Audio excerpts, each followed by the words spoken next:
እስቲ አንተ መጣ ከውጪ ነው የገባሁት ነው ያልከኝ አይደለ? ስትገባ እንግዲህ እሷ ከወንድ ጋር አንተ አልጋ ላይ ተኝታ ነው እያልከኛለሁ። አንተ እንደዚህ ይሄንን ልክ እሷ ትዘገው እሱ ገባ እቤት አንተ ጋር ገባ። ሲገባ ሄደህ ምን ትሰራለህ ለምን አላልከውም? ለምን ብዬ ነው የምለው? ለምን አትለው? ቤት አይደለም እንዴ? ባለትዳር አይደለም ማለት የማውቀው ነገር ስላለ ምንድነው የምታውቀው ነገር? ስጋ እንኳን ቢገባ መጀመሪያ ቀማሽ እሱ ነው። ልብስ አንሶላ ያለው እሱ ቤት ነው። ይሄን አንሶላ እሱ ቤት ምን እንዲሰራ ሄደ? የእሷ ወራ ማምንጫ ጊዜ አውቃለሁ። አደገኛዋ ጊዜ ከመቼ እስከ መቼ ነው ብዬ አስቀምጫታለሁ።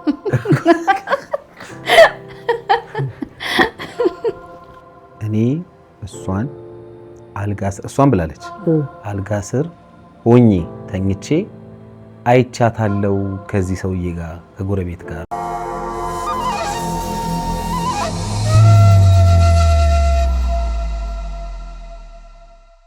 ሰላም ጤና ይስጥልን። የተከበራችሁ የዮሃ ሚዲያ ቤተሰቦች እንደምን ሰንብታችኋል? በዮሃ ሚዲያ የተለያዩ ቤተሰባዊ፣ ማህበራዊ ያልተነኩን ያልተዳሰሱ ታሪኮችን ወደ እናንተ ወደ ተከበራችሁ ተመልካቾች እንደምናደርስ ይታወቃል። ዛሬም በአንድ ታሪክ ተገናኝተናል። በእርግጥ ለዚህ ታሪክ በርካታ ተመልካቾች አዲስ አይደላችሁም ብዬ አስባለሁ።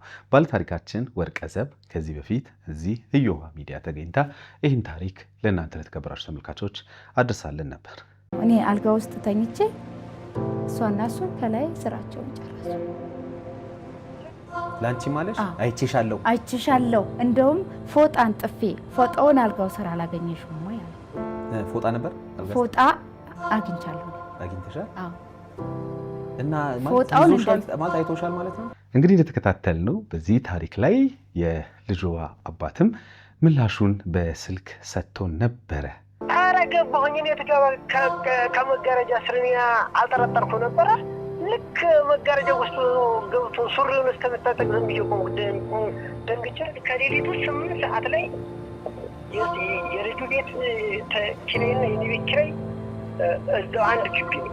8 ሰዓት ላይ ገብቶ ሲወጣ ያስቱ አንተ የልጅህ እናት ከሰው ጋር ቤት ውስጥ ተኝታ ይዘሃታል?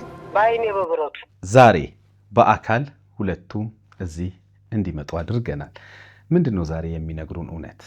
ሁለቱንም በቆይታችን የሁለቱንም ታሪክ የሁለቱንም ሐሳብ ወደ እናንተ ለተከበራችሁ ተመልካቾች የምናደርስ ነው የሚሆነው። እኔ አለምሰገድ ታደሰ ነኝ። በዮሃ ሚዲያ የሚቀርብ ታሪክ ካላችሁና እኛን ማግኘት ከፈለጋችሁ ደውሉ። የመረጃ ክፍል ባለሙያዎች ሐሳባችሁን ተቀብለው ከኛ ጋር ያገናኟችኋል። አብራችሁን ቆዩ።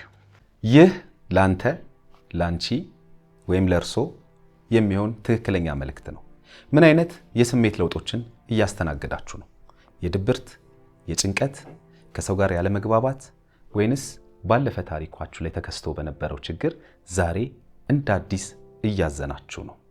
ልብ በሉ፣ እያንዳንዱ የስሜት ለውጦች ይታከማሉ በስነ ልቦና ባለሙያዎች አማካኝነት።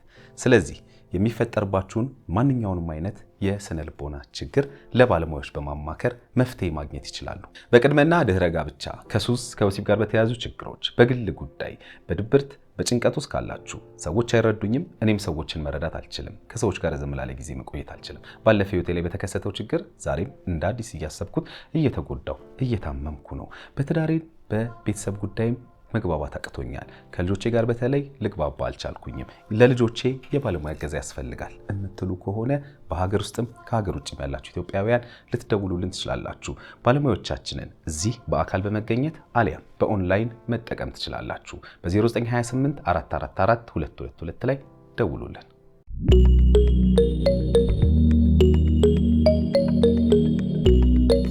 እንኳን ደህና መጣችሁ። እናመሰግናለን በቅድሚያ ስለመጣችሁ። በእርግጥ አንቺ ወርቀዘብ ከዚህ በፊትም ያው ተገናኝተን ነበር። ከአንተ ጋር ግን በስልክ ነበረ ቆይታ ያደረግነው። እንግዲህ ዛሬ ወደዚህ የተገናኘንበት ዋናው ዓላማ ሁለት ነገር ነው። አንደኛው ያው እንግዲህ በጥያቄያችሁ መሰረት የዲኤንኤ ወይም ዘረመል ምርመራ እንዲደረግና የታዳጊዋ ልጅ አባት እንደተባለው ወርቀ ዘብ እንዳለችው ያንተ ነው ወይንስ አንተ እንዳልከው ያንተ አይደለም የሚለውን ለመለየት እንግዲህ ዛሬ ናሙና እንድትሰጡ። ሁለተኛውና ዋናው ነገር ደግሞ እንግዲህ ካንተ ጋር በስልክ ነበር ቆይታ ያደረግነው። በስልክ ነበር ሐሳብን የገለጽክልኝና ምናልባት የምትነግረኝ ነገር ይኖራል። ያንተንም ስሜት መረዳት መቻል አለብን፣ እኔም ተመልካቾችም ያንን ማወቅ መቻል አለብን ብዬ ስላሰብኩኝ ከዛ አንጻር ነው እንግዲህ ጥሪያችንን ተቀብለ ስለመጣ በቅድሚያ አመሰግናለሁ። እሺ ያው ወርቀ ዘብን ስለምናውቃት በትውውቅ እንጀምር ካንተ ጋር። ኃይል ተስፋዬ እባላለሁ። እስኪ የተወሰነ ነገር ንገረኝ። እስኪ በቅድሚያ ስለ ከትውውቃችሁ ጀምረን እንደው ትንሽ ነገር ንገረኝ። ካንተ ደግሞ ልስማ። ከሷ የሷን ሰምቻለሁ የሷን በኩልና ካንተ ትንሽ ብሰማ ደስ ይለኛል። ወርቀ ዘብን እንዴት ነበር መቼ ነበር ያገኛት ያወካት? እሱ ያው ያደግነው አንድ ሰፈር አንድ ሀገር ነው። የአንድ አካባቢ ልጆች ነን። ያው በአስተዳደግም ሆነ በምን አብረን ነው ያደግነው እና እሷን እየጠየቀችልኝ እናቴ ነች። ኧረ ያንተ እናት ናቸው የጠየቁልህ? የእሷን ቤተሰቦች ነው አይደል? ራሷ ነው። እሺ ምን አሉ? ማለት የኔ እናት ታማ እሷን እያስታመምኩኝ በአንዳንድ ነገሮች ያው ትታግዘኝ ልጅ ይቺ ልጅ አግባ አለች። አግባ ትትለኝ የመየታ ይሆንም አልኳት። መጨረሻ ላይ ሐሳቧን ታልቀበል የኔ እናት ሞተች። የኔ እናት ትሞት የእናቴን ቃል አስፈጽማለሁ ብዬ ጠየኳት። እሷን ተጠይቃት አንተ ነህ እንጂ እምቢ ያልከው ምናምን አለች። ከዛ ተነጋገር ያው ተቀጠለ ማለት ነው ህይወት። ከዛም በመቀጠል ወደ ቤተሰቦቻችን ላክን። ትንልክ የኔ ቤተሰቦች እምቢ አሉ። የእሷ ምን እንደመለሱም አላውቅም። ከዛ ቀደም አልኩና እኔ ለምንድን ነው የአንተ ቤተሰቦች እምቢ ያሉት? እኔ አላውቅም። እሱ ማለት እምቢ ያሉበት ምክንያት አለ፣ ሌላ ጋብቻ አለ። በጋብቻ ላይ ጋብቻ ሊሆን አይችልም ነው። አንተ ነህ ያገባኸው ሌላ ነው? የኔ ወንድም የእሷን ያጎል ልጅ አግብቷል፣ የኔ ታላቂ። ስለዚህ በጋብቻ ላይ ጋብቻ እንዴት ይሆናል ብለው ነው እምቢ ያሉት። እሺ እነሱ ይሄን ብለው እምቢ አሉ። አንተ ግን መጀመሪያ እናትህ አግባ ሲሉ ለምን እምቢ አልክ? እምቢ ያልኩበት ምክንያት እኔ በዛን ሰዓት እኔ እንጃ ብዙ አላማ ነበረኝ። ያው በትምህርትም ላይ ነኝ። አግብቼ ለመኖር ታይሆን በቃ ሌላ ማዘር ትሞት ግን በህልም ራሱ ጡቷን አውጥታ ነው እየጠየቀች ልጅ በጡቴ ይቺ ልጅ አግብቼ ነኝ መኮነ ትትለኝ የእናቴ እሷ ትሞት ያ የእሷን ቃል አስፈጽማለሁ የሚል። ከዛ በኋላ ያው ቤተሰቦቻችን እምቢ ሲሉ ወደ አዲስ አበባ እኔ መጣሁኝ። እኔ ትመጣ እኔ የማውቀው ጥሩነቷን ብቻ መጥፎ ጎን እንዳለ አላውቅም። የቤተሰቦቻችንን ጥላቻ አላውቅም። መጣን ግን የኑሮ ልክ እናሳያቸዋለን። ኑሮ ማለት ትዳር ማለት ምን እንደሆነ ባልና ሚስት ማለት ምን እንደሆነ ያንን እናሳያቸው። እነሱ ግን አይሆንም ብለው ነው የወሰኑት። እነሱ አይሆንም ያሉበት ምክንያት ምንድነው? ያንተ ታላቅ ወንድም የሷን ምንድነው ያገባው? ያጎቷን ልጅ የአጎቷን ልጅ ነው ያገባው። የእናቷን የወንድም ልጅ የእናቷን የወንድም ልጅ። ያጋብቻ ይበጠበጣል ነው ወይም ያጋብቻ ሌላ ጸብን እንዳይመጣ ነው እነሱ የፈሩት እንጂ ስለኛ አይደለም እንጂ የእናንተ ጋብቻው ችግር የለውም። ከዛ አዲስ አበባ ገባን። አዲስ አበባ ከገባ በኋላ እኔ ቀደም ብዬ ነበር እየገባሁት። አዲስ አበባ ትገባ ያው እግዚአብሔር ይመስገን እንግዲህ የእያንዳንዱ ሰው እድል አሉ። ትገባ የሆነ የኛ ገር ተቀበለኝ። እንደተቀበለኝ የሆኑ አሮጊት ናቸው። እሳቸውን አገኘው። ልክ ማዘር ስለሞተች ሀዘን ላይ ነኝ። እሳቸውን ታገኝ በቃ ልጅ አይዞህ ይሉኛል። ሁልጊዜ አይዞህ ይሉኛል። ወደው መታወቂያ ወጡልኝ።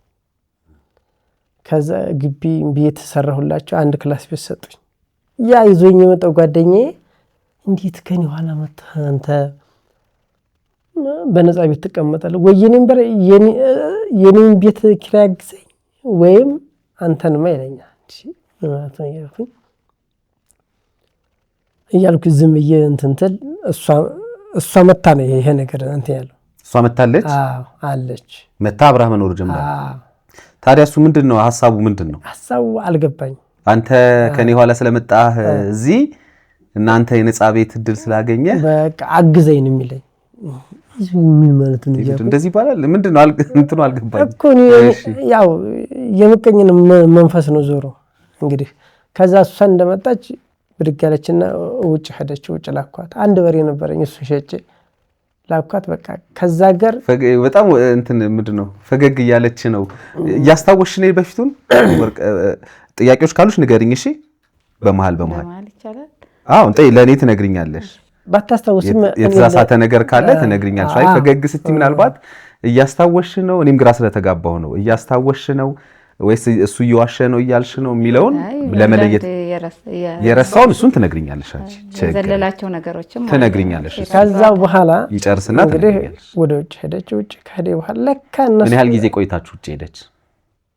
ኧረ ወደ ምንም 1-4 ወር ምናምን እንደቆየን ሄደች። በ2005 ከሄደ በኋላ አመመኝ አለች። አመመኝ መጣች። ለካ ከልጁ ጋር ግንኙነት አላችሁ። ከዚሁ ከዛው ከምትለው ሰው? አዎ እሺ። እዛ እኔ ምንም አይመስለኝ ስራ ወዳለሁ። ወደ ስራ ነው። የመድኃኒዓለም ዕለት እሑድ ቀን ልክ ውጭ ሄዳ ከውጭ ለካ አትሂጂ ተመልሰሽ አትሂጂ የሚላትም እሱ ኖሯል። እኔ አላውቅም። አሁን የገባኝ ከዛ ልክ የመድኃኒዓለም ዕለት ቤተክርስቲያን ደረስኩና ተመልሼ ቤት ገባሁና 13 ተከራይ ያለ ግቢ ኮተቤ የሚባል ቦታ ከኮተቤ ተመለስኩና ማለት ጓደኛዬ እዛ ጋበዘኝና እንዳለ ሐምዛ ይባላል። እሱ ጋበዘኝና መጠጥ ብዙም አልወድም በላላና ተመልሼ ቤት ለመተኛት ልክ እንደው በግምት ሰዓቱ 5 ሰዓት ተኩል 6 ሰዓት ይሆናል። ግብትትል ከመጋረጃ ጀርባ አልጋ ውስጥ ናቸው። እንደ ማርያም መቅነ ብቻ አረንጓዴ ቢጫ ቀይ የምታይ። መጀመሪያም አልጠረጠርኩም፣ በኋላም እንትን አላልኩም። ግን እኔ ህሊና ውስጥ እየተቀረጸው አንተን ጉድ አደርግሃለሁ ብሎኛል። መጀመሪያ ያን አልጋ ውስጥ ናቸው ማለት ምን ማለት? በቃ እሷ ተኝታለች፣ እሱ ቆመ እዛው አልጋ ላይ፣ እኔ አልጋ ላይ ብቻ እንደ ማርያም መቀነት ብቻ ነው የምታይ። ደነገጥኩኝ በአጠቃላይ። ከዛ ምንም አላልኩኝ። ይሄ ማለት ቁጭ ትልኔ እሱ ብድግ አለና ቤታችን እቺ ቤት ወለ በኮን የሱ ቤት እዚህ ነው ቤት እዚህ ነው። እሱም እዛው ጎረቤት። አዎ ብድግ ብሎ እቤቱ ገባ። እቤቱ ትገባ ትንስንስ ታየኝ ብቻ አይተኝ ጭራሽ። አደንግጠህ ነው? ደንግጫለሁ።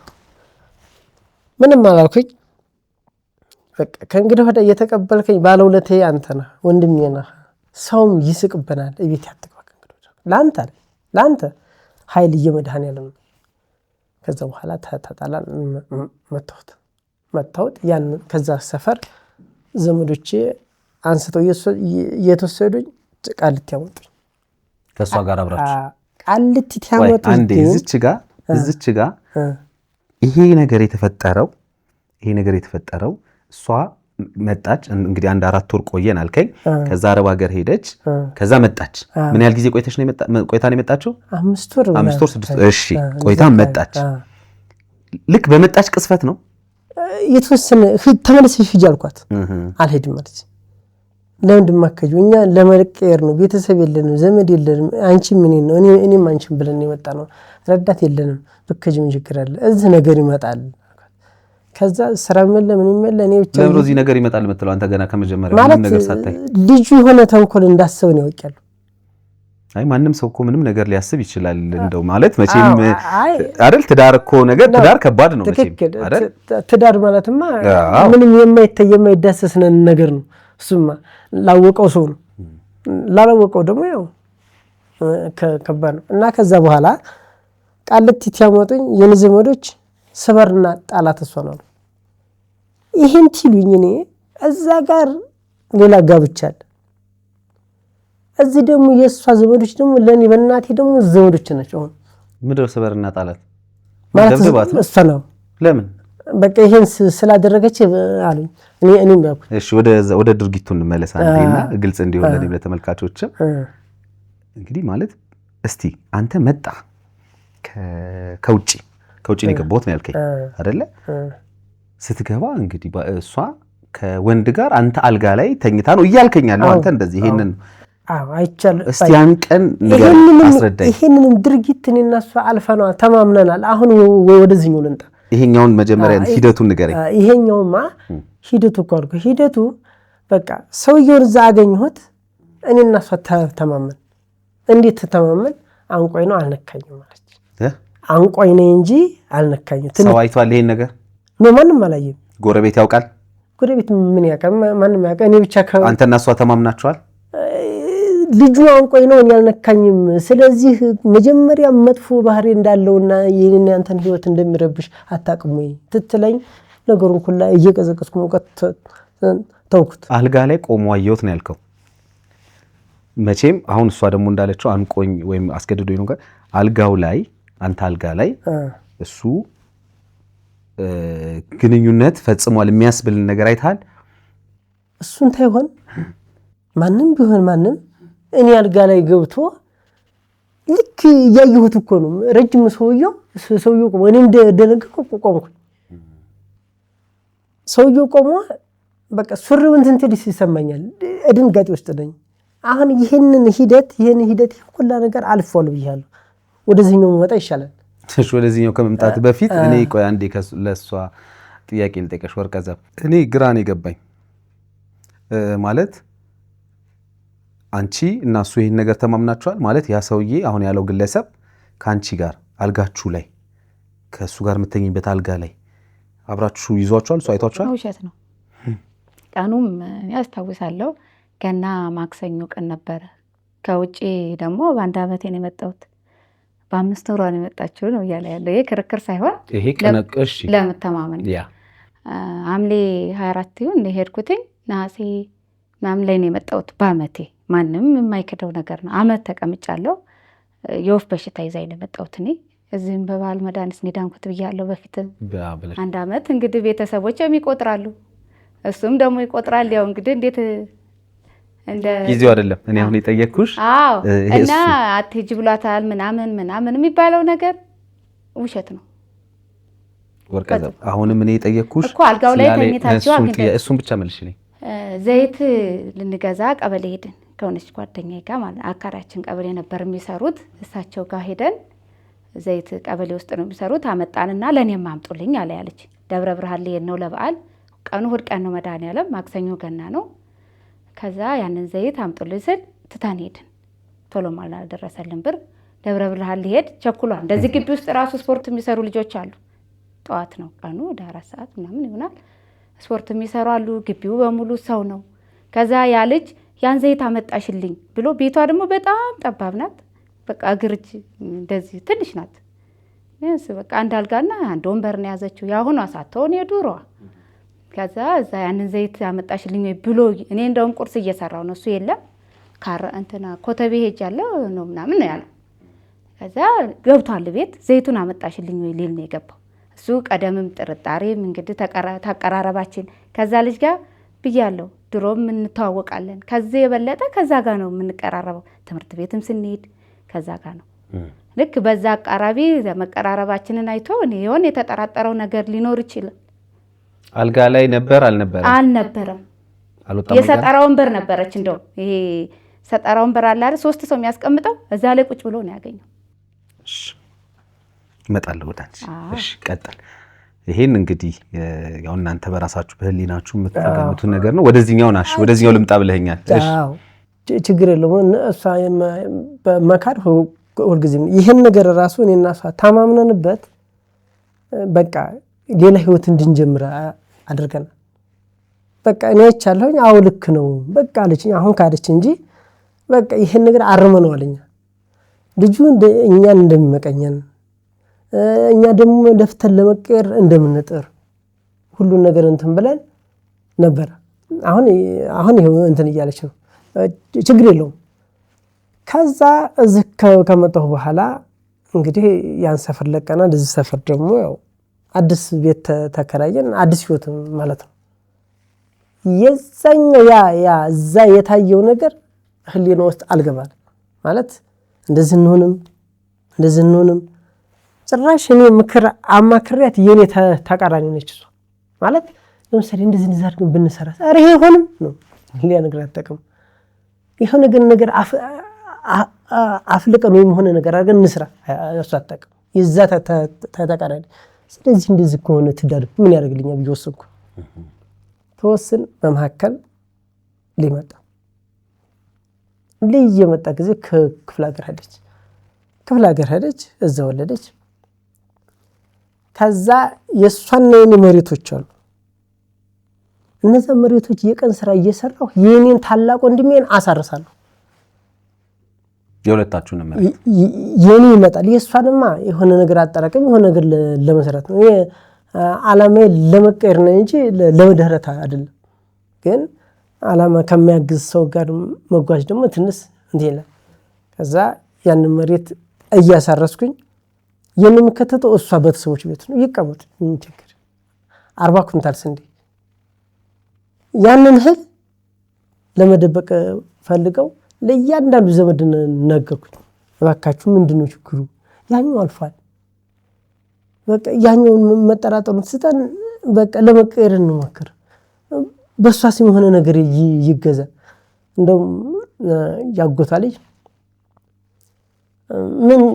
ምን ሆነ ባህል ይቀመጥ ይሄ ችግር የለም እናንተም እዛ ስሩ ችግር የለም እሱስ ያንን ለመደበቅ ነው እየፈለጉት ከዛ እዛ ኮሌጅ በኋላ ተበላልኝ በትንትና አደረጉት ነው ቁጫው ምንም አልሆነም ጠፋ እኔ እዚህ የቀን ስራ ለማዳበር እየላኩኝ ትዳር ነው ህይወት ነው አንድ ብቻዬን እኔ እንትን እያልኩኝ እሷ ዘህዳ ያን ነገር ጠፋ ከዛ ሆነም እሪ ያለች ሆነም ስትጠጋኔ እንጂ በሩቁማ ሶልነች ግን ታጠግተ 3 ቀን 4 ቀን ታድሬ በኋላ መርዝነች ከዛ በኋላ መጣች ያን ልጅንም ታይጓጓ ለልጅንም ወዳለው ልጅ ጓጓ ታየው መቀየር የለም እኔን ለማጥቃት ወይም እኔ አስኳትን እጅ ውስጥ እንዲጨበቅኳት ለመፈልቀቅ ነው ፈልገው ማለት ስራ እሰራለሁ ስራ የቀን ስራ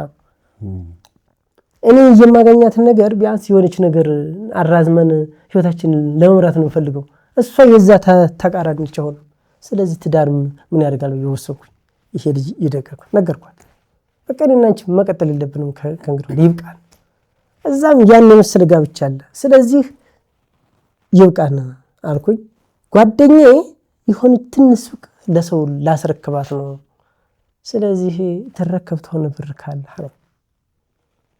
አረ ብርም የለኝም እህል አለ እህሉን የምሸጥልኝ ከሆነ ምናልባች እንትን ልበል ትጠይቃት አይጠረጥር ማለት እሱ ያሸጥ ተውኩታው እኔ ተስፋ የመቁረጥ አለኝ ባህሪ ያችን ሱቅ እንደምን ማርጌ ከፈኩኝ ከመቶ ተከፈት አትል ብሩ ከመጣ ይባል ማለት እኔ ምን አይነት እንዴት አድርገስ ሰርቼው እንደማመጣም አጣቀምስ ተተከፈተ በኋላ አላዩ እግዚአብሔር ይለታል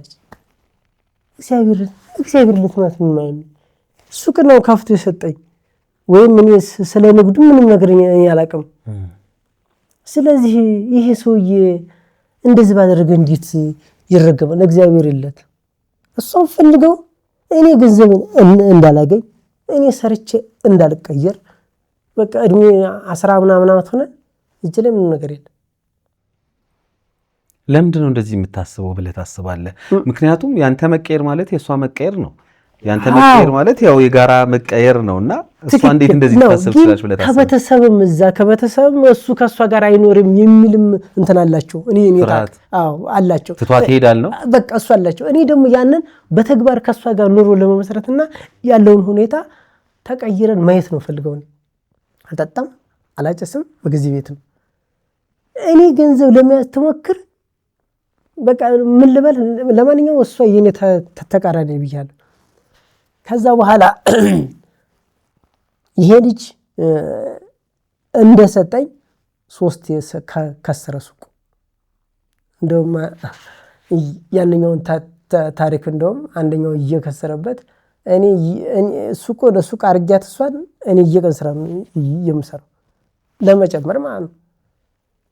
እኔ 200 ብር እየቀን ስራ እየሰራሁ እሷ ዱቤ 400 ብር ትሰጣለች።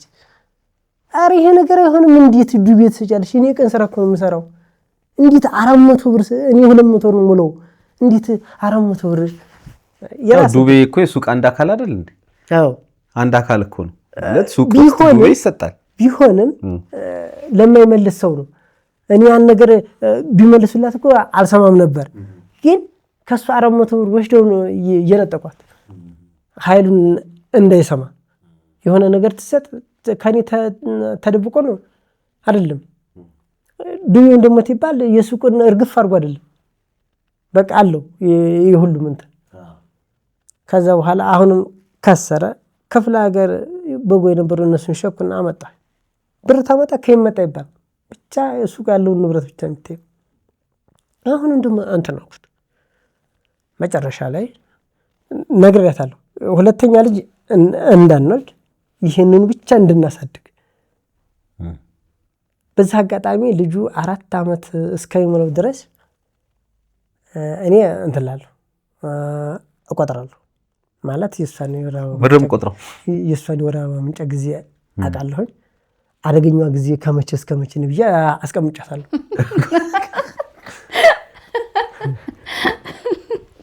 ከዛ በኋላ 4 ዓመት ሙሉ አደገኛው ቀን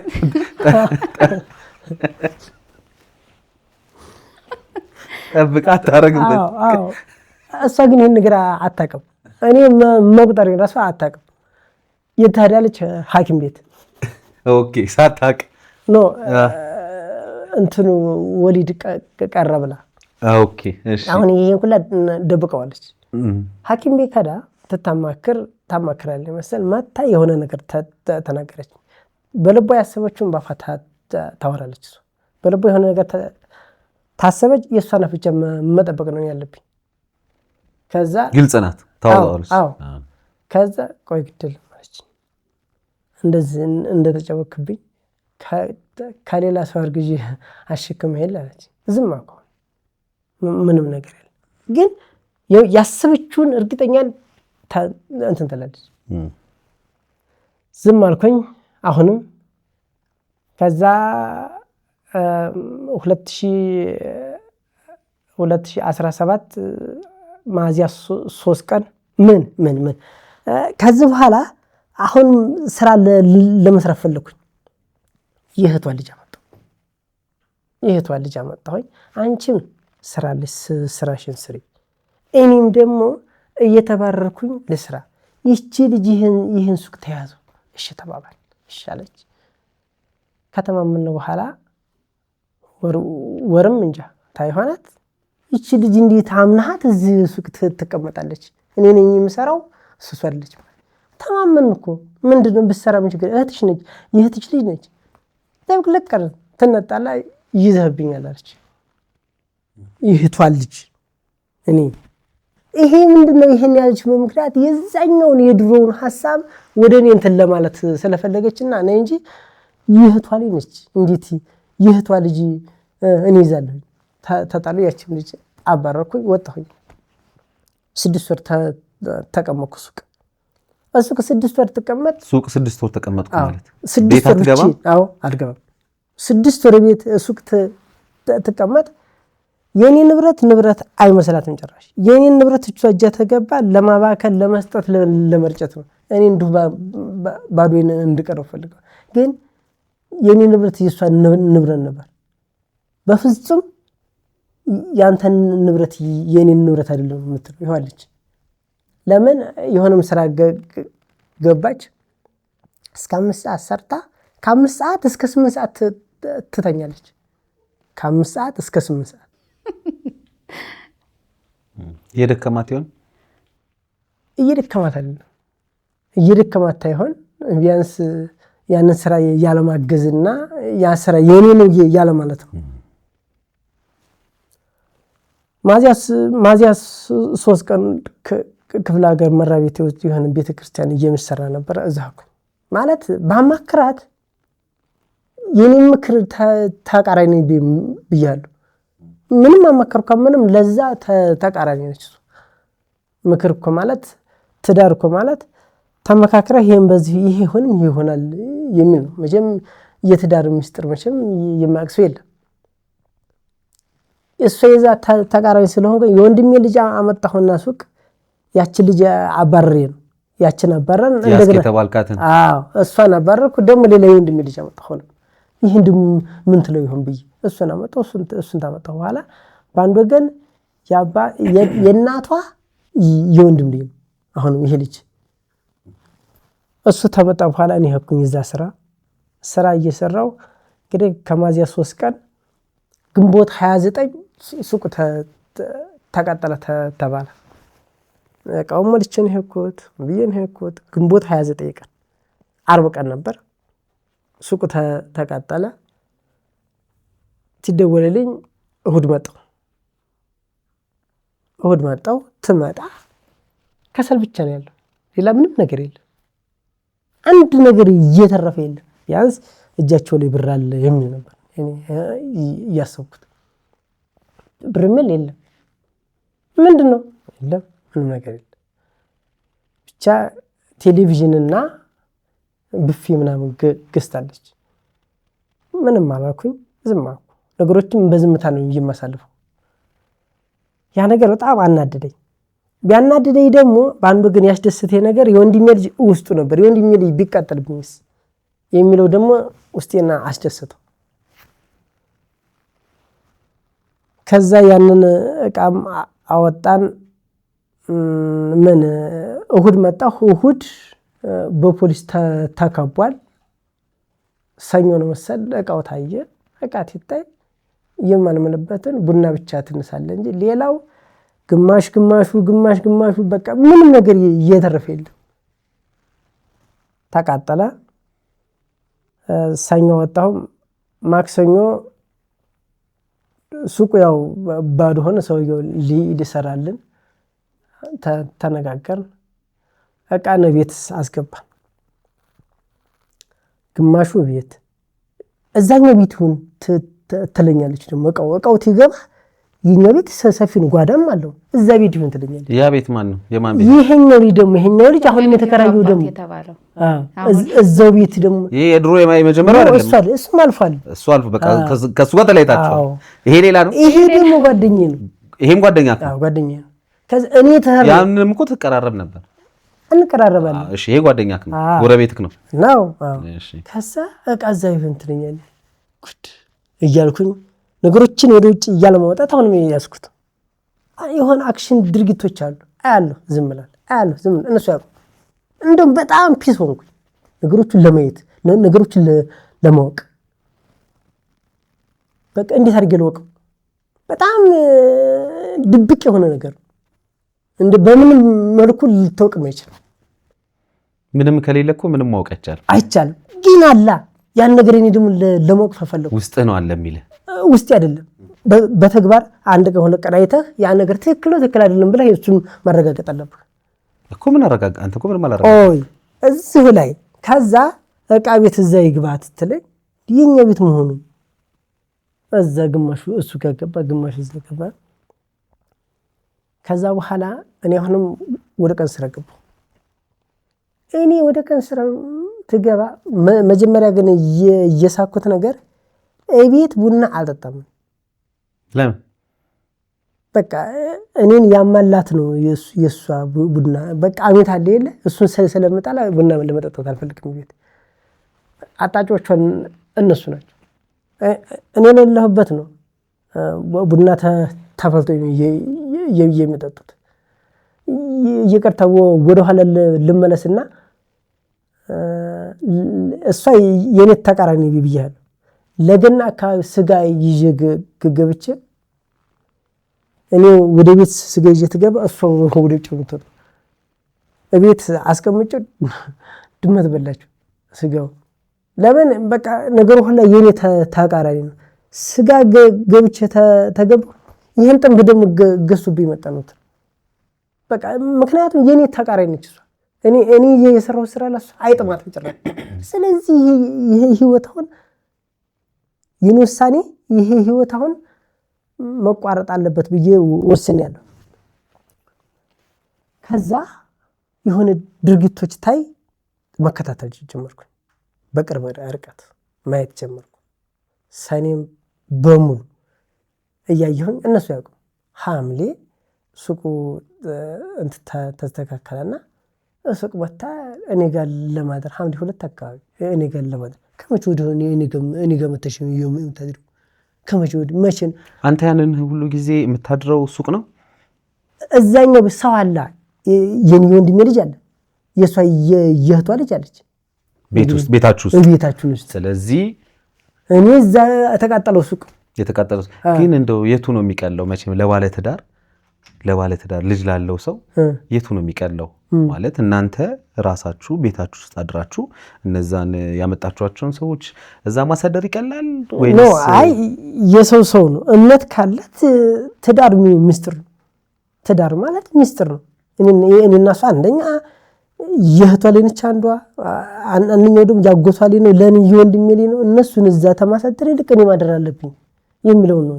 አስቀድሜ ለሰው ይሄን ይለኛል ይሉኝ በቃ እነሱ ሌላ ግንኙነት ውስጥ ይገባሉ የሚልም ስጋት አለ።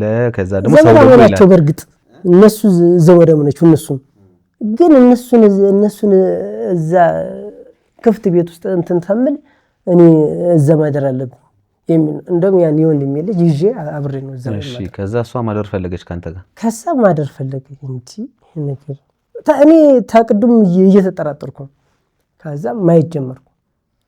አንድ ይሄን 6 ወር ምናምን ግንኙነት አላረጋችሁ ማለት ነው? እነዚህ ያለፉትን 6 ወራት ምናምን አንተ ሱቅ ታድርበት የነበሩትን ጊዜያቶች? ኖ እሱማ 6 ወር አኮረፍኩና ሱቅ ኮኩኝ። የሀገር ሽማግሌ መጣ፣ ተሸመቀን። ምን ቄስ መነኩሴ ነው አይቀርም፣ ሽምግልና ነው። ተሸመቀን ሻኩ። እንደገና ገባሁ ወደ ኑሮ። ደግሞ ያን ልጅ ለመሰል ልጁን ትልከዋለች። ልጁን በጣም ስለምወደው በቃ ለልጁ ያለ ፍቅር እኔ እንትን ስለሆነ እስኪ ትንሽ ይደግ የሚል ነው። ግን ሌላ ልጅ እንዳይወለድ ነግሬያታለሁ። ለምን ትዳር እማደላ አደጋ ላይ ነው ስለምታስብ። ከዛ አልጨረሰም። ቆይ ከዛ ያ ሰውዬ ነው ሐምሌ ላይ ነካው ግንኙነት ብላ መጣች። እኔ ጋር አደረ ተታደር አረጋሽ እንዲያልኳት አዎ አለች ማለት። ቆይ መጣች እኔ ጋር አደረች። አንተ ጋር አደረች። እኔ ዛኑ ቀን ነው እንደሚረገዘው እሱን እኔ አላውቅም፣ ግን ሰውነቷ ሁላ እንትን አለ ጨመረ። አረጋሽ እንዲያልኳት አዎ አለች። ስንት ወር ሆነ? 3 ወር። መቼ ስላት ድንግጥ አለች። አንጉድ ለአንተ ልጅ ባይሆን ለእኔ ልጅ ነው አሳድገዋለሁ አለች። እሺ ካልሽ ምን ችግር? እኔ እኮ ጣቴን የምጠባ ህፃን ልጅ አይደለሁም። ስለዚህ እሺ አልኳት። ነገሮችን ተወተርኩ። ነገሮችን ልተዋቸው እንጂ እኔ በጣም እየተከታተልኩ ነው። ልክ ሐምሌ 27 መቼ ባለፈው በስልክ ስታወራኝ የሆኑ ቀናቶችን እየነገርከኝ ነበረ። ግንኙነት አረክ መቼ ነው? ሐምሌ 2 አንተ ሱቅ መታ ግንኙነት አደረጋችሁ። ሐምሌ 27 ደግሞ ሚስጥሮቹ እየተገለጡ ይሄ ቀን ሐምሌ 27 ይሄ ሐምሌ 27 ወደፊት ነው። ወደ ኋላ አንድ ጊዜ መልስህና ሐምሌ 2 ግንኙነት አደረጋችሁ አንተ ጋር ሱቅ መታ። ከዛ በፊት ለመጨረሻ ጊዜ ግንኙነት ያደረከው መቼ ነበር? አይ ከሐምሌ 2 ጀምሮ ያለቀው በፊት ወደዚህ አሁን ለምሳሌ ሰኔ ግንቦት ላይ ሰኔ ላይ ግንኙነት አላደረጋችሁ? ግንቦትና ሰኔማ የለሁም። ግንቦት የለሁም፣ ሰኔ የለሁም። እንትን ሚያዝያ 3 ነው የሄድኩት ብያለሁ።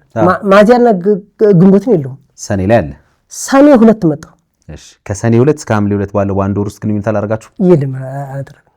እሱስም አላደረግንም። ለምን ሰው ነው ሱቁ ተቃጥሏል። በጣም ጥሩ። ስለዚህ ሐምሌ 2 ነው አንተ መጀመሪያ ግንኙነት ያደረግከው። በጣም ጥሩ። ከዛ ሐምሌ 27 እንግዲህ ዋና ቀን የምትለው ቀን መጣ።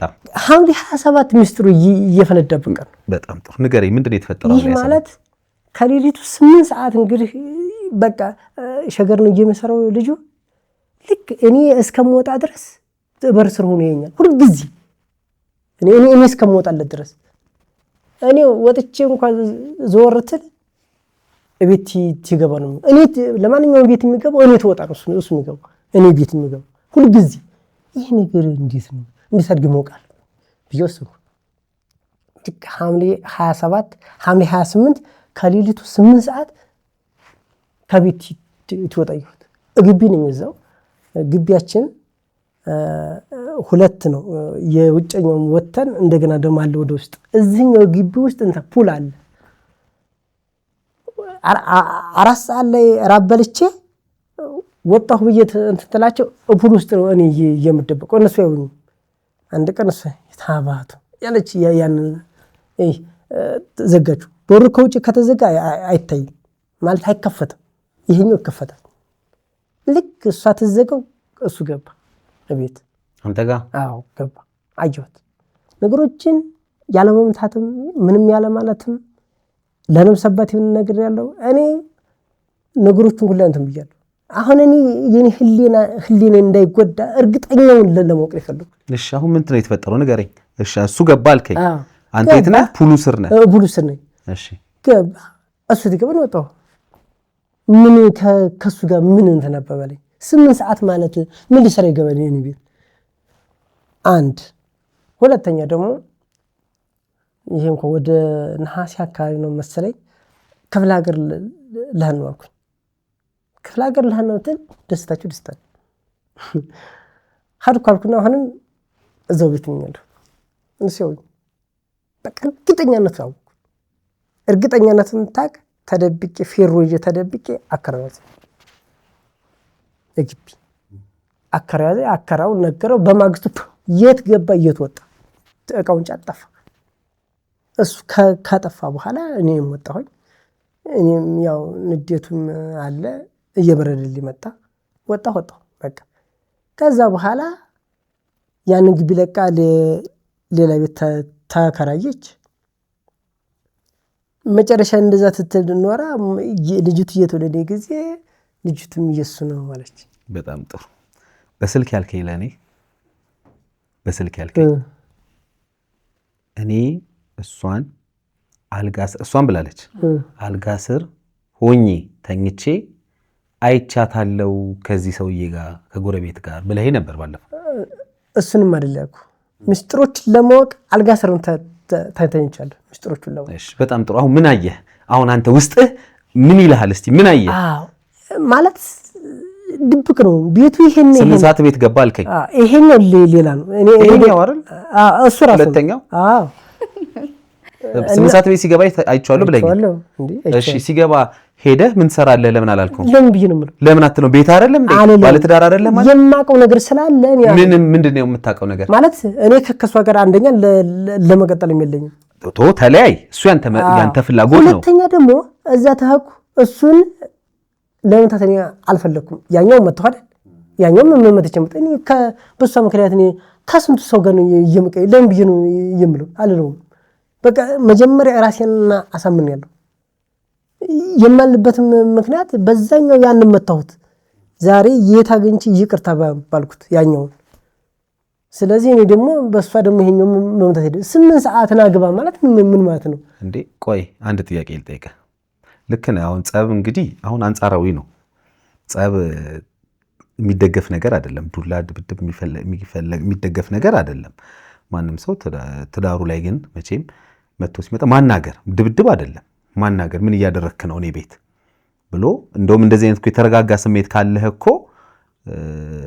ምንድነው እያደረክ ያለው በኩለ ሌሊት እኔ ቤት ብሎ መጠየቅ ተገቢነት አለው በህግ መክሰስ ትችላለህ እንኳን ይቅርና ማለት ነው አይደለም እንዴ ወደ ህግም እኮ ሄደ ይሄው በኩለ ሌሊት ለምሳሌ አስገድዶም እኮ ከሆነ እቺ ልጅ እያገኛት ያለው ይሄ ሰው አታውቅም አላወቅም ስለዚህ ምንድነው ቤቴ ውስጥ እየተደረገ ያለው እንደባል እንዳባት እኔ እንደው ይሄን እንዴት አልመጣልህ እሱ ላይ ደግሞ በህግም ድረስ ሀጃለሁ ህግ ድረስ እኮ ፖሊሶች አሉ ለነሱ ነገርኳቸው ግቢ እንደዚህ ስራ ስለሚሰራ ይሄን ሰው ያዙልኝ ብያልኳቸው እሰው ግቢ አንገባም ለኔትኛ በ8 ሰዓት እንዲብለን ነው የምንገባ በለውና ከዛ በኋላ እና ያይዛችኋለና እኔ ልጁን መምታት አልፈልኩም እንጂ ልጁ እጅ ውስጥ ነው ያለው ለምን አብረን እንገባለን ልክ እንደሚያውቅ ሆኜ ነው እንደውም ከፊት የሚበልጥ ነው በጣም እየቀርቡ እጋብዘዋለሁ እና እነሱ ያውቁም ይቻላል እንደዚህ አይ ሚን ቀላል ነው ወይ ማለት ለመሰለኝ ጥያቄ ያቀለልኩት እኔ ያቀለልኩት ለምን መሰለኝ በዛኛው ተምሬያለሁ አይ ነው ይሄን ጥያቄ ጠየቅኩ ለምን መሰለ የልብህን ህመም እያሰብኩት ነው የውስጥህን ህመም እኔ አንድ ትልልቅ አርቲስቶች የሚሰሩት በቅርብ አንድ ፊልም አይቻለሁኝና እንደዚህ ባለቤቱ ከዛኛው ልጅ ጋር ግንኙነት ሰርግ ጋበዝኩት ስላልክ ነው ትዝ ያለኝና በጣም የተወደደ ፊልም ነው እንደው እየጋበዘ አያውቀውም እሱ ለምን እንደሚጋብዘው ያ ሰው አያውቅም እና ይነግረዋል ስለሷ ቆንጆነት ምናምን ያኛው ልጅ እየነገረው ነበርና እንደዚህ አይነት ስሜት አሁን አንተ ባለቤቴ ላይ የሆነ ነገር ያደርጋል የምትለው ሰው ጋር ቁጭ ብሎ መዝናናት ቀላል ነው እንዴ? ተምሬያለሁ እኔ ምንድነው የምትማረው? ያኛው ሰው አስተምሮኛል። ምን አስተማረ ያኛው ሰው ያስተማረኝማ ተናድጄያን መተውት አይደል ጥቅም አልባ ነኝ አልተጠቀምኩም ችግሩ የማን የሷ ነው ስለዚህ በቀረ ነገር ደግሞ ወደ ኋላ ተመልሼ እሱን መትቼ ሌላ ምትላይ አልገባሁም እኔ ምትላይ አልገባሁም በፍጹም ምትላይ አልገባሁም እኔ ጥያቄ ላንተ ቀላል ነው ወይ ስትጠጣ ከሱ ጋር ቁጭ ብለህ ስትዝናና ይሄ ሰውዬ እኮ ባለቤቴን ሊያማግጥብኝ የሚያስብ ሰው ነው ብለህ የምታስበው ሰው ወይ ማማግጦብኛል ብለህ የምታስበው ሰው ጋር ነው ወይ ቀላል ነው እኔ ነው ህመምህን ተረድቼ ነው በነገራችን ላይ ቀላል ነው ወይ ማለት ነው ማለት አይበላኝም ምን አይልም ስሜቱ አለ እሻውን ውስጥ ያምናል እሷ ማግጣለች ብለህ ውስጥ ያምናል 100% እንዴ አሁን እቺ የተወለደችው ልጅ የነረደች ብለህ ነው የምታምነው እሷ ምን ይመደለች የእሱ ናት ብለህ ነው አውቃለሁ አዎ ለምን በደንብ አድርጌ ጥንቅቅ አድርጌ እኔ አውቃለሁ ግን ሲያደርጉ ምንም ያየህበት ነገር የለም ስለኔ አልነገርከኝ እሱ አላየሁም 8 ሰዓት ከሌሊቱ 8 ሰዓት ከገባ ግን አንድ ሁለተኛ ደግሞ ስጋ እንኳን ቢገባ መጀመሪያ ቀማሽ እሱ ልብስ አንሶላ ያለው እሱ ቤት ነው ይሄን አንሶላ እሱ ቤት ምን እንዲሰራ ሄደ እሺ የእሱ አንሶላ የእናንተ አንሶላ አይደለም ያኔ ሱቁ ሲቃጠል እኔ ቤት ዝክር ነበር ብያለሁ ሰኔ 2 መጣው ያላ ሳንዴ ሰኔ 25 ይላል ላንተም በሪከርድ ሰምቻለሁ ሰኔ 5 ነው መጣው ያላ ግን ደሞ ወደ እውነታው ሲመለስ ሰኔ 2 አለ የትክክል ነው ከተናገራቸው ነገሮች ማለት ሰኔ 2 ነው የመጣው አዎ እሺ ሰኔ 2 አይደለም ደሞ ግንኙነት ያደረግነው ሰኔ 3 ነው ሱቅ ፈርሷል እንኳን ሱቅ የሚያድር እቃ ስትናወጣ ድረስ ሌሎች ልጆች ናቸው የሚያድሩት አንድ ያክስቱ ልጅና ያኛ ጋር ያለ ልጅ እሱ ቤቱ ነው የሚያድረው ከሰኔ 3 ጀምሮ እቤቱ ነው ይሄ ለማንም ከዛ ሰኔ ሱቁ ፈረሰ እቃችሁን አውጡ ላሳድሰው ነው ጣራ ግድግዳው ተቃጥሏል ፈረሰ እቃችሁን አስገባለ የኛ ቤት 3 በ3 ናት ጓዳም ቢኖር የኛ አሮጌም እቃ ይሁን ምንም ይሁን ውስጡ ነው ያለው ትንሽዬ ጓዳ ነገር ናት እዛ ውስጥ ነው ያለው የኛ እቃ አዲስ ብፌ ገዝቻለሁ የአሮጌ ብፌም እዛ ነው እሱ ቤት ጓዳ ውስጥ የኛ ጓዳ የናንተ ጓዳ ውስጥ አዎ ከዛ የሱቅ እቃ ሲመጣ እሱ ጋር ተደረገ እኔም ደግሞ አንቺና እሱ ያላችሁ ቀረቤታ እንዴት ነው እኔ ገና ሲያመጣው ማለት ነው ይሄ ሰውዬ ማን ያመጣው እሱ ነው ያመጣው ማለት ነው ዛ ቤት ውስጥ ናተከራይ ብሎ አንተ ነህ እንዲከራይ ያመጣው ራሱ ነው ያመጣው አረ ይሄ ሰውዬ ከታ ያመጣው ነው ያደረኩት እኔ እንዳመጣሁት ግን በቃ ሰው ተከራይ ነኝ እንጂ እና ቤት ግባኩ ብያለሁ በጣም ጥሩ አመጣው እሱ ለእንደ ተከራይ መቼም ግቢ ውስጥ ቤት አለ ወይ ይሄ ሰውዬ ከታ ያመጣው ስለው ይሄማ ያገራችን ልጅ የፈጥራ ያገርማልና ዱቤ ስለምሰጣው እንዳይርቀኝ ነው አለ እሺ ጓደኝነታቸውም ቀጠለ እኔ ለውም በኋላ ያደር እሱንም ያግዘዋል እዛ ሱቅ ላይ እንደው እዚህ ጋር ይሄን ነገር የሚያየው ተሆነ ሰውየው ራሱ ሊያዩ ይችላል አዎ እውነት ለመብቱ መታገል አለበት ከኔ የበለጠ ማለት ነው እውነት 8 ሰዓት ለሊት እኩለ ለሊት አንቺ ቤት ገብቷል አልገባም በፍጹም 8 ሰዓት የሚገባው ለምንድን ነው እኔ ጋር ሰው እንደው ዘለህ እኮ ዝም ብለህ እኮ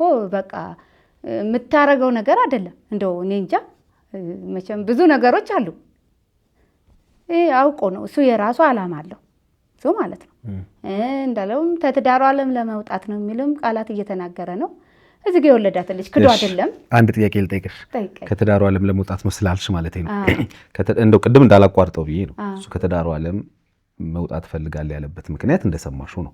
እኔ ማደግ እንድናደግ እንድንለወጥ እፈልጋለሁኝ። ለዚህ ደግሞ ምንም እያገዘችኝ አይደለም። ኢቭን እኛን ይለውጠናል ይቀይረናል ያልኩት ቀላል 40 ኩንታል ነው ያልከኝ። አንድ ኩንታል 100 ኪሎ ማለት ነው። አንድ ኩንታል ማዳበሪያም አይኖርም።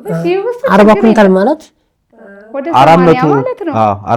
አንድ ኩንታል 100 ኪሎ ጤፍ ማለት ነው። ስንዴ እንዴ ዋጋውን ዞሮ ቆይ ጥያቄ አሁን የቁጥሩ ስህተት ሳይሆን የኔ ጥያቄ ምን መሰለሽ፣ የቁጥሩ ችግር አይደለም የኔ ጥያቄ።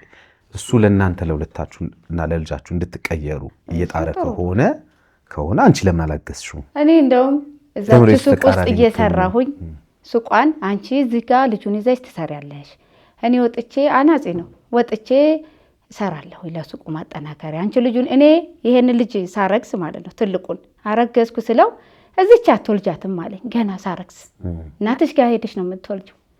ውይ ምን ሆኖ ነው? ከዛ ደረሰ ያ ቀን። በሄድኩ በሳምንቴ ነው የወለድኩት። ሂጂ አለኝ። እንደውም ብዙ ማስፈራራቶች አሉ። በቃ እዛ እነዛን ሁሉ ጥጥት አድርጌ ሄድኩኝና እዛ ወለድኩ። በአንድ ዓመቴ ነው የመጣሁት። ስመጣ ላንቺ ሙያ ይቺ ሱቅ ትሆናለች ብሎ የሆነ እንደዚሁ ድብልቅልቃቸው የወጣ ባልና ሚስቶች ነበሩ። የእነሱን ሱቅ ተረከብን። እዛ እየሰራን እኔ እንጂ 15 ቀን የሚሆን አልሰራም። ወጥቶ ቁጭ ነው ያለው። ይቺን ሱቅ እኔ የከፈትኳት ለራሴ ዓላማ ነው።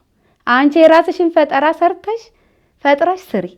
ፈልጊ እንጀራ ጋግሪ፣ ብፈልጊ እንትም የፈለግሽውን መስራት ትችያለሽ። እኔ ደግሞ አንተ እዚህ ቁጭ ብለህ ይሄ ልጅ ይዤ እንጀራ አልጋግርም። ለምን እቃጠላለሁ በሳት አልጋግርም። አንተ ወጥተህ ስራ፣ እኔ ልጁ ይዤ እዚች ሱቅ እውላለሁ ብዬ ከዛ እንደዚሁም እዛውም ስንውል ስንጨቃጨቅ ምን ስንል ወደዛም ወደዝም አይ ከዛ እኔ አንድ ልጁ ትምህርት ቤት ተገባ ጀምሮ ጓደኞቼ እንደውም ከሱቅ ሁሉ ያባርረኛል።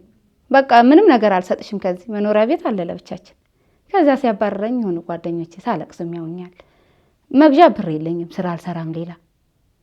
ከዛ እንደገና እነሱ አንቺ ለምን ወጥተሽ ወይ ስራ አሰሪም? በቃ ልጁ ትምህርት ቤት ተገባ ጀምሮ ጓደኞቼ ስራ አፈላለጉልኝ፣ ገባሁኝ። እኔ እሱ ሱቅ ውስጥ ነው የሚውለው። እሱ ሱቅ ይላል። እሺ ወደ ዋናው ነጥብ እንምጣ። አሁን ወደ ዋናው ነጥብ እንምጣ። እንግዲህ እሱ ቅድም ያለውን ሰምተሻል። ግንኙነት ያደረጋችሁበትን ቀን እሱ ነው ዋናው ነጥብ። እሱ ነው ሰኔ 2 አይደል? እሱ ሰኔ 2 አይደለም፣ ሰኔ 3 ነው። ሰኔ 2 ማህበሩ ነው ብያለሁ። ሰኔ 3 እሺ። ዞሮ ሰኔ 3 ነው። ሰኔ 3 ባደረጋችሁት ግንኙነት እንኳን ብታረግጂ ከዛ መወለድ ያለበት መቼ ነው? ከ9 ወር በኋላ ነው ሞኔ። መጋቢት 5 ወለድኩኝ እኔ። መጋቢት 5 ወለድሽ? ሰኔ፣ ሐምሌ፣ ነሐሴ፣ መስከረም፣ ጥቅምት፣ ህዳር፣ ታህሳስ፣ ጥር፣ የካቲት፣ መጋቢት። በ9 ወር ከምናምን ወለድኩ። እዚህ ጋር 9 ወር ከ2 ቀን ምናምን አካባቢ ይመስለኛል። እሺ እዚህ ጋር ያጠራጠረ ነገር ታዲያ ምንድን ነው? ሰኔ 3 ግንኙነት ካደረግ ሰኔ 3 አይደለም ሐምሌ 2 ግንኙነት ያደረከው? ቅድም አልከኝ ሰኔ 3 አይደል? ሰኔ 3ማ ሰኔ እኔ እየመጣሁበት ሱቁ በ29 ተቀጠረ። እኔ የመጣሁት እሑድ ማለት 3 ይሁን 2 ይሁን 3 ብቻ በ2 ወይ በ3 ግንኙነት አድርገሃል። ልክ ያ ሱቅ ተቃጥሎ እኔ እሷን ምን ብዬ ላስባት? እኔ ጭራሽ የለም። እሺ አሁን ደግሞ አንተ ባልከው እሷን ደግሞ በጣም ተጠራጠረኝ። እዛ ሀገር ስለሄደ የት ሄዶ ነው የሚል ነው። እሺ አሁን እቺ ልጅ የኔ አይደለችም ብለህ ነው የምታስበው? እሱን ማስበው ውስጥ እንደዛ ነው የሚለው ውስጥ በትክክል ያስባል። እሺ አንቺ እቺ ልጅ የማን ናት? የራሱ ናት። እንኳን ሌላ ሰው እኔ እንጃ እኔ አላውቅም። የእውነት የልንገር እውነት ነገ እዚህ ጋር የሚታይ ነገር ምንም እኔ እንጃ የተማመነበትን አምላክ ለሱ የተለየ አምላክ ታለው እኔ አላውቅም። እሺ አሁን እንግዲህ ቀላል ነው መፍትሄው። ያው ዛሬም የጠራኋችሁ እኔ ጥያቄያችሁ እንዲመለስ ነው የውስጣችሁ አይደለ? ያንተም ጥያቄ እንዲመለስ እየተረበሽክ ከምትኖር ቁርጥ ያለውን ነገር እንዳልከው ልጅ አይደለችም የሚል ስሜት የተሰማ በምክንያት ነው ብዬ አስባለሁ። ስለዚህ ለዚህ ደግሞ መፍትሄው ያው ዲኤንኤ ማስመርመር ነው። አንቺም ደግሞ ለምን ትጠረጠራለሁ እኔ የራሱ የገዛ ልጁ ናት ላልሽበት ለእውነትሽ ደግሞ የሚያስረዳ ማረጋገጫ የሚሆነን ዲኤንኤ ነው። ስለዚህ ያማለ ከሌም ተባለ ተጎዳናም አመጣ ከጎረቤትም አመጣ እኔ ይህች ልጅ የራሱ ልጅ ናት 100%። ዛሬ ትሰጣላችሁ ዲኤንኤ። ያው ገለመሌ የሚባለው ነገር ምንም አያዋጣም። ልጅቷን የመጥላት አንድ ነገር ነው። የኔ አይደለችም ደግሞ ሌላ ጥያቄ ነው። አሁን እንደዚህ እናርግ። ዛሬ ትሰጣላችሁ። አሁን ሄዳችሁ መስጠት ትችላላችሁ ዲኤንኤ፣ ምንም ችግር የለውም። በዚህ አጋጣሚ የፌደራል ፎረንሲክ ወንጀል ምርመራ ቢሮ የፎረንሲክ መምሪያን በጣም ከልብ አመሰግናለሁ። ሁሌም ለምታደርጉልን ቀና ትብብር በተመልካቾች ስም ከልብ አድርጌ ማመስገን ፈልጋለሁኝ። ስለዚህ ትሰጣላችሁ ዛሬ። ግን እንደው ከዚህ ይሄ ውጤቱን የምናይበት ነው፣ እውነታችሁን የምታውቁበት ነገር ነው። ግን አጥብቃችሁ ማሰብ አለባችሁ ብዬ የማስበው እኔ እናንተ በእናንተ መሀል ያለው ነገር፣ በትዳራችሁ መሀል ያለው ነገር ምናልባት ብዙ ክፍተቶች ይታያሉ። እነዚህ ክፍተቶች አንድም እንግዲህ የተግባቦትም ችግር እንዳለ ነው እናንተ ትዳር ላይ በግልጽ የሚታየው ማለት ነው።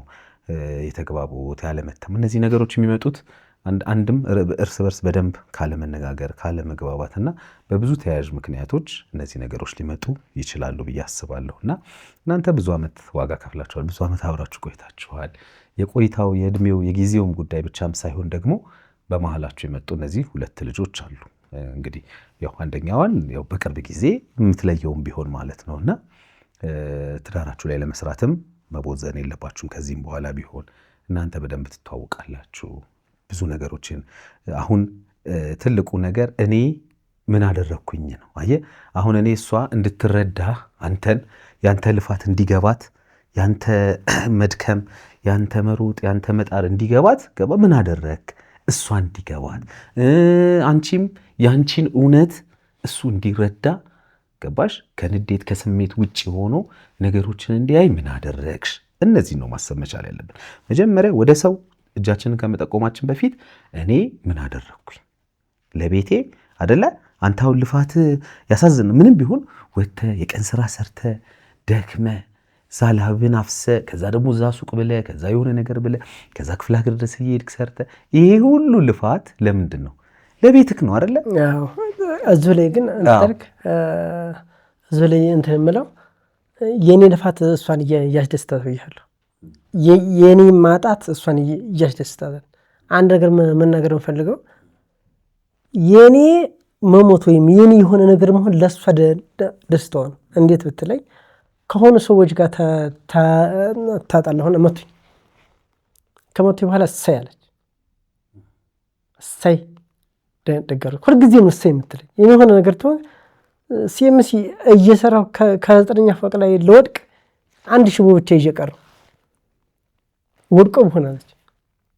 ስለዚህ የእሷና የኔ አብሮ መኖር የውሸት በመሆኑ በጣም የሚነደኝ እስከዛሬ ያለች ልፋቴ። ከእንግዲህ ወዲያ ግን የሞተ ሰው ተመልሶ አይመጣም። እኔ እነሱ አብረን ነው እንደ የፈለገ ታምር ይመጣል።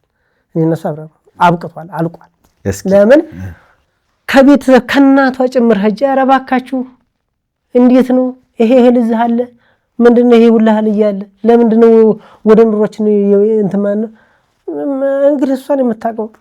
አዎ ይሄንን ነው የምልህ እኔ ምናልባት ያጎቷ ልጅ ብያለሁ ቅድም ጠቅሼዋለሁ መሰለኝ። እንዴት ነው አንተ ይሄ የት ይሄድብሃል ነው ያለ። እንደዛ ሳይሆን አሁን እናንተ ማድረግ ያለባችሁ ምን መሰለ፣ መቼም የሞተ ያከተመ የፈረሰ ነገር አለ ብዬ እኔ አላስብም። ምናልባት እንደው እንደ ልምዴም እንደ ስራ ልምዴም የምነግራችሁ የመጀመሪያው ነገር ትዳር ሊፈርስ ይችላል፣ ልትለያዩ ትችላላችሁ። ባይዘው ይሄ አይደለም ቁም ነገሩ። ግን ለመለያየት በቂ ነው ወይ የኛ ምክንያት? ልጆቻችንን ለመበተን ልጆችን ካለናት ወይ ካላባት ለማስቀረት በቂ ነው ወይ? ይሄንን ራሳችሁን ጠይቁ፣ ራሳችሁን ፈትሹ። እኛ በባለሙያ እናግዛችኋለን ራሳችሁን እንድታዩ ማለት ነው። እሺ ስለዚህ ግድ የለም ተስፋ አትቁረጥ። አንተም እስቲ ከውጤቱ በኋላ ቆይ እንደዚህ እናድርግ። አሁን ተረጋጉ። ትልልቅ ሰዎች ናችሁ፣ ብዙ ነገር አሳልፋችኋል ነው እሱ ነው። ስለዚህ ቢያንስ ቆይ አሁንም እዚሁ ላይ ሱቁ ተቃጠለ። 2 ወር ሙሉ እየሰሩ ነው አይደል? 2 ወር ሙሉ ተሰርቶ ቢያንስ 500 ብር እንኳን የለም። 500 ብር ክፍለ ሀገር ሄጃለሁ ብዬ ማታ ታያቸው ሱቅ ገብቶ የሚሸጠው ያለኝ ነው። ሱቅ እኔ ሱቅስ ምንድን ነው ሰሩስ? ስለዚህ እስኪ ስለዛ ልጅ ቁርጥ ያለ ነገር አንቺ ይሄ የሱ በኩል ነገሩ ቆይ ከኔ ጥላቻ የተነሳ ነው። እሺ ልጠይቅሽ፣ እንደዚህ እናደርግ ሱቅ ውስጥ ቆይ ልጠይቅሽ፣ እኔ ልጠይቅሽ፣ ቆይ አሁን እሱ እንግዲህ የገመታቸው ግምቶች አሉ። ምናልባት ይሄ የበለጠ ደግሞ የኛ ባለሙያዎች ይሄን ፕሮግራም ያዩታልና እነሱ አይተው የሚወስኑት ውሳኔ ሊኖር ይችላል። ምክንያቱም ያው እንደዚህ እሱን በዚህ ደረጃ ስሜት ውስጥ የከተተው እንደዚህ አይነት ሐሳብ አይምሮ ላይ በተደጋጋሚ እንዲመጣ ያደረገው ነገር ምንድን ነው የሚለው የመጀመሪያ መታየት ያለበት ነገር ነው። የአንቺ ቀስቃሽ ምክንያቶች፣ የአንቺ ገፋፊ ምክንያቶች ሊኖሩ ይችላሉ፣ ላይኖሩ ይችላሉ። እሱ ሌላ ጉዳይ ነው። ግን አንድን ባል ስለ ሚስቱ ባሰበ ቁጥር እንደዚህ አይነት ነገሮችን እንዲያስብ ደጋግሞ ወደ አእምሮ እንዲመጣ ያደረገው ነገር ምንድን ነው የሚለው ይሄ ነው መታየትና መፈተሽ ያለበት ብዬ አስባለሁ።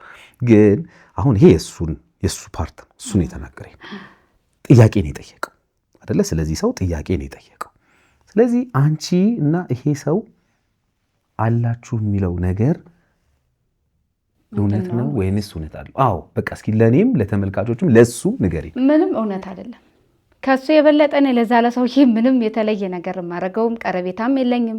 እንደ ተከራይ እሱ አሁን ብዙ ጊዜ ያው ተለያይቶ ማደር እንግዲህ እዛ ሱቅ በሚያድር ሰዓት እንግዲህ ያን ሰውዬ ነው እያሰበ ያለው ማለት ነው። ልጁ ደግሞ 4 ሰዓትም ከሌሊቱ 5 ሰዓት ይመጣል ከሸገር 3 ሽፍት ነው። ማታ 4 ሰዓት ይወጣል። 4 ሰዓት ሲወጣ በርም ዘጋው እኔ ነኝ።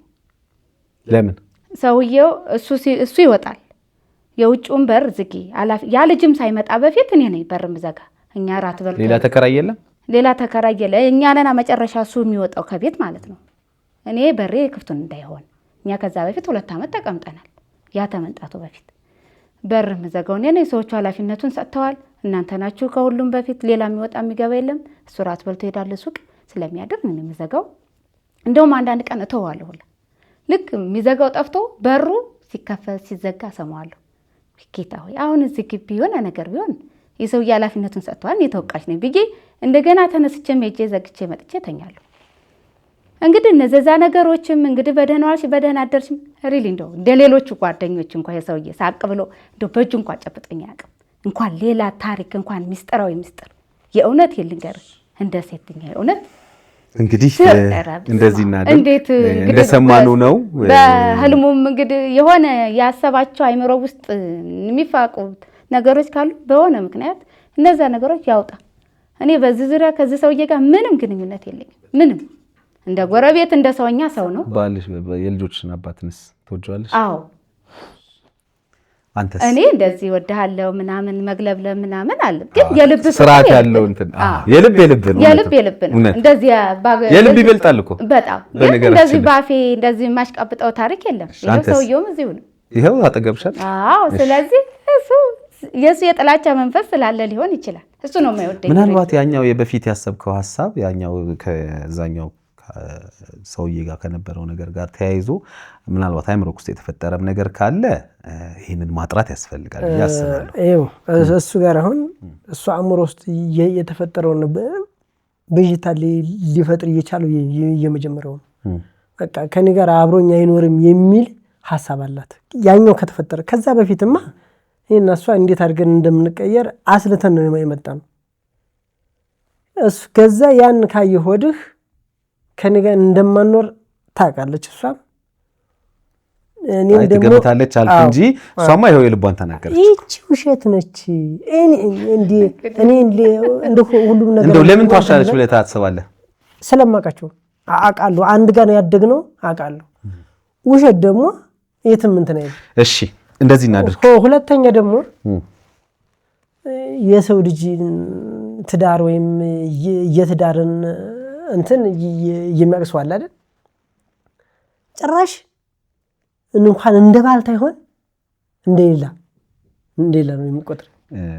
እሺ እንደዚህ እናድርግ ወንድሜ፣ ግድ የለም አይዞህ፣ ሁሉም ነገር ይቀየራል። እሺ ሁሉም ነገር እኔ በጣም ምረዳ አንተን። እሺ አልፏል። አዎ አይዞህ፣ ስሜት ይገባኛል። ግን ምን መሰለህ ትክክል የሆነውን ደግሞ ትክክል ያልሆነውን ትክክል አይደለም ማለት መቻል አለብን። ትዳርን መፍታት መፍትሄ ሆኖ አያውቅም። በአብዛኛው ችግርን መፍታት የቀለለ ነው። ለኔ ግን እንዳንድ አይ ነው ተረድቻለሁ። ለዛ ነው ስሜት ስለገባኝ ነው። አሁን ውጤቱ ብዙ የሚነግረን ነገር ይኖራል። ውጤቱ ሲመጣ ውጤቱን ስናይ ብዙ የሚነግረን ነገር ይኖራል። ምክንያቱም አንድም ኃላፊነት መውሰድ አለብን ብዬ የማስበው ይሄንን ነው። ምናልባት እንዳልከው ይሄ የዲኤንኤ ውጤት እቺን ሕፃን ልጅ ያንተ ካላደረጋት እንግዲህ አንተ እስካሁን የሚያልካቸው ነገሮች በሙሉ ትክክል ናቸው። ስለዚህ እሷ ይቅርታ ትጠይቃለች ብዬ ማስባለሁ። ግን ይሄ ውጤት ደግሞ ያንተን አባትነት የሚያረጋግጥም ከሆነ ደግሞ እንደዛው ጥፋት በጥፋት አይታረምም። ገባህ አይደለ? እስከዛ እያሰብክ እንድጠብቀኝ የምፈልገው ከዚህ በኋላ ከውጤቱ ጋር ነው የምንገናኘውና እስክንገናኝ ማሰብ ያለብህ ነገር ይሄ ነው። ገባ? ያንተስ ልጅ ትክክለኛ ያንተ ልጅ ከሆነ እሷ እንዳለችው ገባ? አየህ እነዛ ሁሉ ነገሮች ስተት ናቸው ማለት። ስለዚህ ስተት በስተት አይታረምም አይደለ? ትዳር ነው። ትዳር ቅድም አላልከኝም አንተ አይደለ? ትልቅ ተቋም አይደለ ትዳር። ስለዚህ ይሄንን እንዴት አድርገን ጠብቀን እንኖራለን የሚለውን ታስቡበታላችሁ ብዬ አስባለሁ። እንደዚህ አይነት ግጭቶች ሊፈጠሩ ይችላሉ። ይሄ የብዙ ሰው ታሪክ ሊሆን ይችላል። በነገራችን ላይ የእናንተ ታሪክ ብቻ አይደለም፣ ብዙ ቤቶች ላይ የሚፈጠር ታሪክ ነው።